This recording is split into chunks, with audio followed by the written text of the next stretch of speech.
Kababa, napakasimple na pamumuhay. Pati kanyang kinalalagyan, doon niya ituturo kung paano ka magiging mas mababa pa sa talampakan mo. Hindi kagaya ng mga anak natin, pag nakapag-aral at nakapagtapos na ng kanilang mga karera, halos ang kanilang mga kaibigan na lang ay yung kaparehas nilang may pinag-aralan. Ngunit dito sa turong ito, anuman ang katayuan mo sa buhay, matatanggap mo na ikaw yun noon at ngayon, na kailangan mong malaman na ang Diyos ay hindi siya mataas.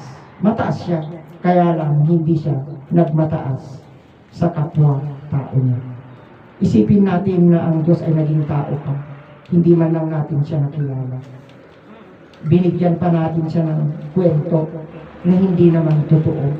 Ngayon ang nare-reveal sa buong daigdig nang dahil sa Biblia na yan.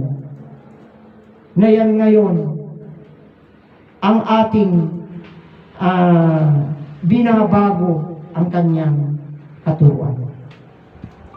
Marami ang maninibago kung maniniwala sila dito sa katuruan ito. Kasi ang katuruan ito ay hindi paghanap pera, kundi ituturo mo kung paano ka mabuhay sa mundong ito, kung paano ka nabuhay at mabubuhay ka. Kasi ang alam natin, mabuhay tayo sa kabilang lugar. Yan ang sabi ng religion, pero sa amin hindi. Kailangan na tutunan mo ito, matutunan mo itong turo na ito, para pagdating ng araw, ikaw rin ang mag-iisip kung ikaw din ang mamimili kung gusto mo ang patay o buhay. Mapalad nga yung mga taong nakakarating dito na may sakit dahil dito nila ma-realize na ang sakit na yan ay galing sa kasalanan. Ang laki ng ambag dito nung pagbabalik ko kasi nung bumalik ako, para na akong kalansay.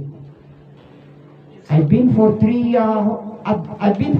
consecutive hospitalization that time, and then several faith healers. Pero ang last resort ko dito pa rin. Kaya napakapalad ko noong araw na yun, nung bumalik ako dito, hindi na naman maganda yung pakiramdam ko that time. Ngunit nung maalala ko na kailangan kong makita yung mga kapatid ko na nagtuturo dito, parang bigla akong tumayo na gusto kong humiga that time. At narinig ng asawa ko na pupunta ako dito. Ang sabi niya, sasamahan kita. Well and good, hindi man siya piyasa dito. Pero malaking pasasalamat ko nung sabihin niyang sasamahan kita. So, hindi ako nag-atubiling bumalik dito. Nung kapiling ko si Ina, hindi ako nagsasalita ng Ilocano noon, puro Tagalog. Pero ang gusto ni Ina ay nagtutok Ilocano. Kasi gusto niyang ma-fluent ang dialect na Ilocano that time. Kasi sabi niya, titira ako dito ng matagal na panahon, sabi niya. Pero ang nangyari, ang unang nakatuto ng Ilocano yung mga anak niya. Kasi dito niya na ipinasok sa Isabela yung mga anak niyang elementarya. Kaya pagdating sa hapagkainan, yung mga anak niya, kasi kasalo ko sila, mas fluent pa sila sa akin ng Ilocano that time. Kasi bawat pagsasalita ko noong andyan si Ina, siyempre galing siya sa Southern Tagalog, puro Tagalog yan. Lahat ng mga hiling niya sa akin, talagang hindi siya marunong that time. Pero unti-unti niyang natututunan dahil sa mga aksyon at sa mga salita ng kanyang mga anak. Kasi maliliit pa sina Ella noon, si Junior, elementary pa noon. Tapos, nasa high school naman si Beth that time. At si Eva, maaga din siyang nag-asawa. Wala pa si Sunny noon. Yung pangalan niya naman na si Amy nasa Hong Kong that time. Tapos nung dumating siya, pumunta kami doon. That was the very first time na matikman ko ang orange ng Hong Kong. Siguro dahil sa gutom ko sa biyahe, pati yung balat kinain ko. Pero bumalik din kami ng Isabela that time kasi wala kaming matulugan doon sa bahay niya doon sa Fairview. Yung lahat ng mga struggle ko sa buhay, na ikumpira mo ngayon, ayaw ko pang sumakay ng kotse papuntang Maynila kasi napakapagod. Samantalang noon, sumakay ako ng elf na ang daming mga karga. Nakagangon ka sa likod ng elf. Nakasurvive naman ako na dumating sa Isabela, ang layo noon. So, yun lahat ang mga pinakita ng ina sa akin, yung kung paano mabuhay ng simple, kung paano mo kilalanin ang kapwa-tao mo na mas mahirap pa sa akin, yung na wag mong pagmalaki kung sino ka at ano ka ngayon. Yun ang mga katuruan yun ang mga values na natutunan ko kay ama at ina. When this morning when I was nandun ako sa CR, maalala ko si ama kasi yung mga remaining years na nandyan ako sa kanya, yung bang nakita ko yung CR doon, CR na napakasimple. Naalala ko siya kasi lagi siyang nandun sa CR that time. Na hindi ko man lang inisip na yung tinirahan ko noon na ay ganun kasimple. Kasi doon mo matuturuan yung sarili mo kung paano mo matututunan ang magiging simple sa buhay. Na yung kinalalagyan mo ngayon, hindi mo na maalaala kung saan ka galing. Nang dahil sa katuruan ito, na-revive lahat sa akin yun, nabuhay lahat. Ngayon ang nagdaan sa akin kung paano ako maging, kung paano ko binuo ang pamilya ko. At nagpapasalamat naman ako sa ama at ina na marami man, pero siya lang ang naging asawa ko. Na yung 25 years na nagsama kami, hindi kami nagmumurahan, hindi kami nag-aaway. Doon ako nagpapasalamat kasi. Lagi yung sinasabi kasi sa ama noon, nag-asawa ka, nag-asawa mo. Ganun yung mga naririnig ko sa mga nauna sa akin noon, na nasasabayan ko. Among dali kita nag-asawa, ang kaya nga nag-apa. Nagigay ti sa lutsod ni ama. Kitagay pagdamdamagan da, halos aga-apa da ata adong isigking na nindigay lalaki. Just like my sister, my elder sister, sabi aga-apa da ata nagadumit ti kicks na nilayaw ko. So kung nakikinimanang ko, o hanggat kailan ka matututukan ko pag marami ka na ng anak. O nakatiis naman siya ng 6 na bata hanggat siya ang bumuhay sa mga pamangkin ko na palakihan. Nang dahil sa pagtitinda ng saging. Naging martir siya. Kaya dito sa katuruan ito, doon mo makikita, doon mo matututunan ang mga bagay na hindi mo alam sa buhay. Na napakahalaga, sabi ng lugar na ito, na ang salita ay napakahalaga. Totoo yun. Dito mo matututunan na yung liwanag na yan ay laganap ang kanyang kapangyarihan. Maliit man siya, pero pag tinignan mo, maski anong sulok ng daigdig, ay natatanaw niya ang kanyang liwanag ng bawat nilalang. So everything is lighted, that light. Mailawan niya lahat. Kaya makapangyarihan siya.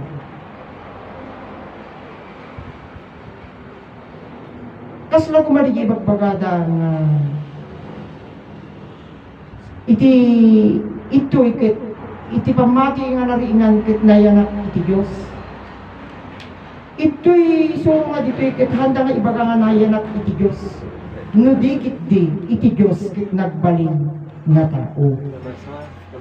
ay namarswa iti Diyos. O namarswa iti Diyos. May isu day talawag.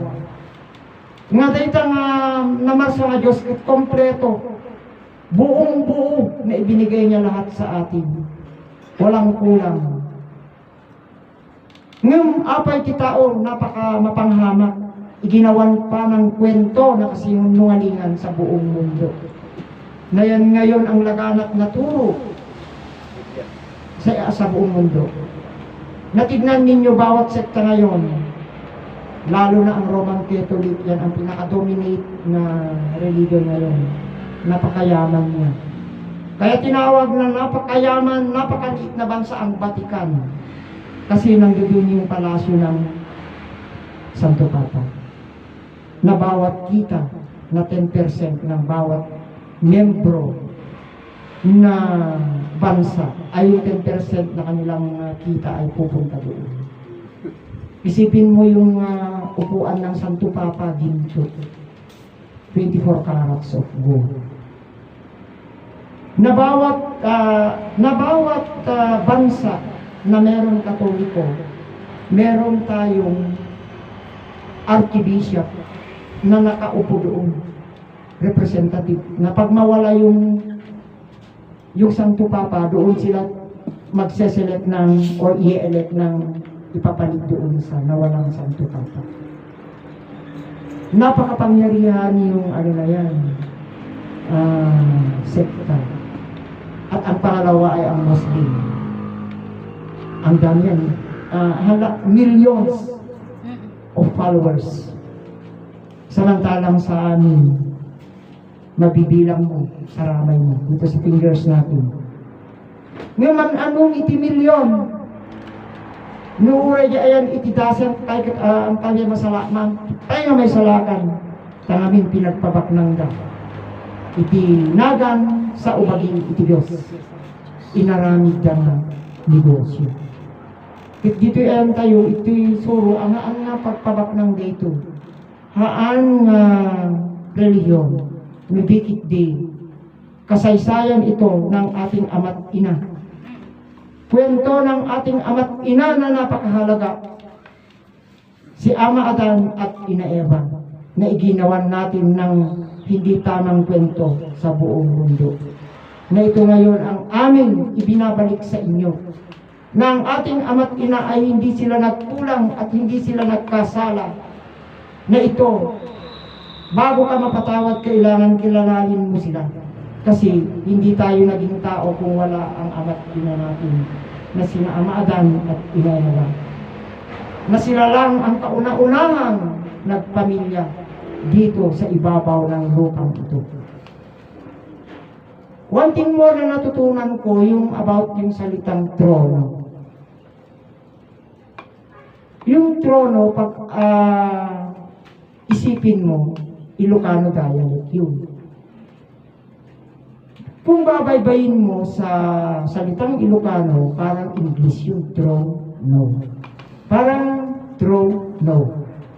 Haang nga pudno, wala na, throne, no. Pudno, inuhaan din.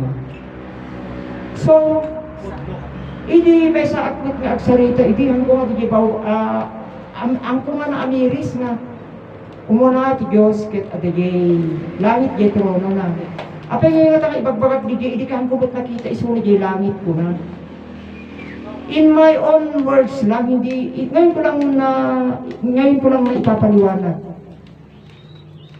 sa sarili at sa mga nakikinig. Nung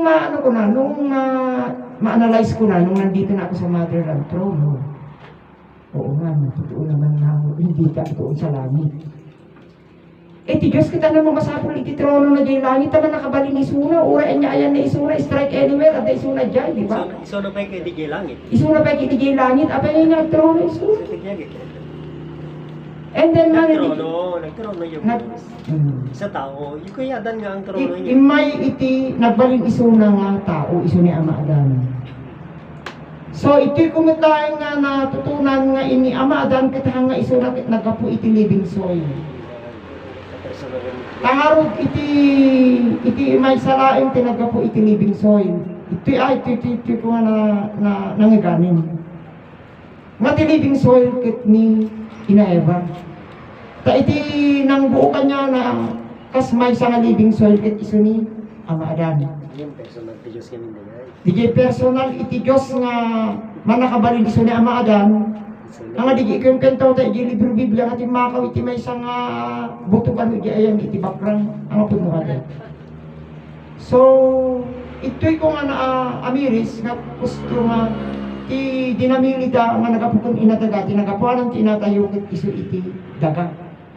Iso nga may sana laing iso nga iti symbolic ni Mother Earth kit may sa iso na lang ni Mother Eva, Ina Eva. Sige babae. Tati symbolic bit iti daga kit babae. Kit symbolic bit iti langit kit ama. So, igay ko nga napag-join di jay amo nga nangagat dito'y nga iti langit aga kanya tayo isi di biyag tayo iti personal iti inatayo isi di bagi tayo. So very clear in mind, hindi ako kontra doon na nung araw, nung nag-aaral pa ako ng College of Education sa Santiago, ang alam kong langit, yung kaligayahan lang. Tango ko na namin, digigay agasawa nung ako, dandali at makadanon gay langitin ko na lang. So, digigay lang tayo mo. Ngayon, nung naadal mo dito yung nasurun, parang yung mga kabulastugan mo nung araw, parang mapapalitan ng isang mas maganda. Mapapalitan mo ng mas maganda na yun pala ay ginamit natin lahat ng words na puro pagbasulan. At mo tayo nga langit, dati laing ragsak. Ngayon tinapod nyo na itilangit, ito yung asurok at isudigay biyag. Kit mo mapukawin digay nga biyag, at harap at iragsak mo, awan niya. Everything will be less to zero. Salamat. So,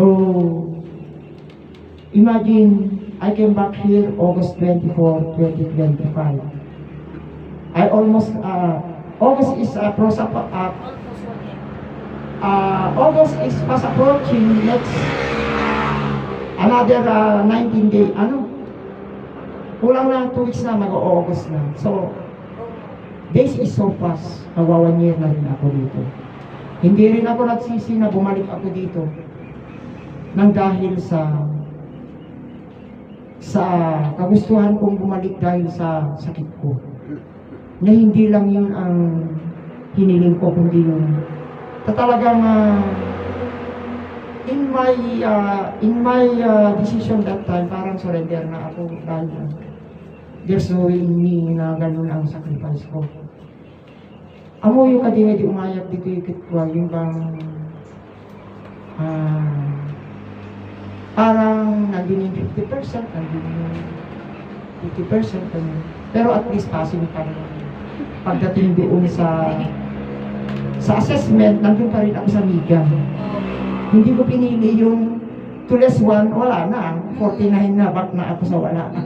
So, nagpapasalamat ako sa inyo, nadatnan ko yung turo ni Ama sa inyo. Doon ko na-realize na yung tinuturo ay ako na mismo ang nag-assess na yung ibagbagada nga pinalitan dati suro, no?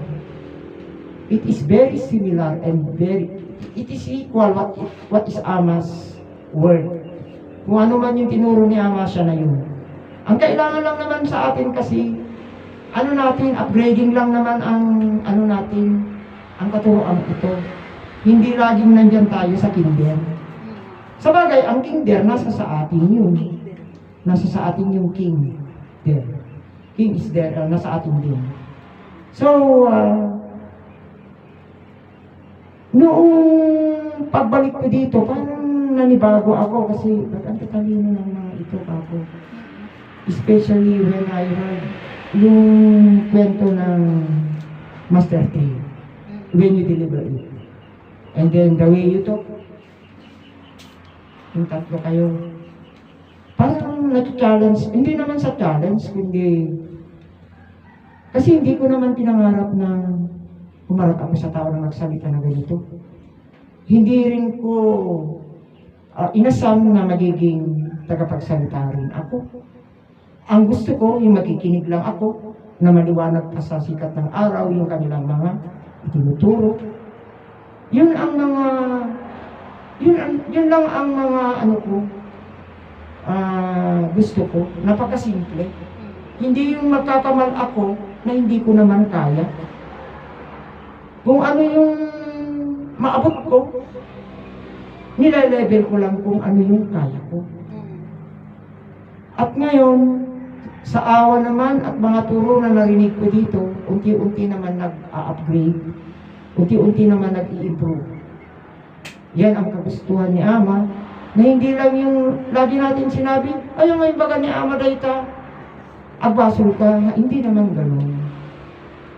Tayo, ibinigay ng Diyos ang 10 makapangyarihan sa atin. Binigay lahat ang kapangyarihan na yan sa atin. Na yan ay kagaya kanina narinig ko na ada ka di pa nakabalin mo. Itiga dumang ang anak mo dito siyempre ti ibagada kaan. Ngayon no panunutin iti pa nakabalin na sa atin lahat. Kaya lang iti lang amin nangi batuan daw, ino nangi baga anda ti pan nakabalingkit digelain nagasawa nga nagparswa iti maysa nga lalaki ken babae digela tinatungkal ngenhaan nagasawa man kenhaan lahat yan may kapangyarihan habang tayo ay nabubuhay kasi tayo yung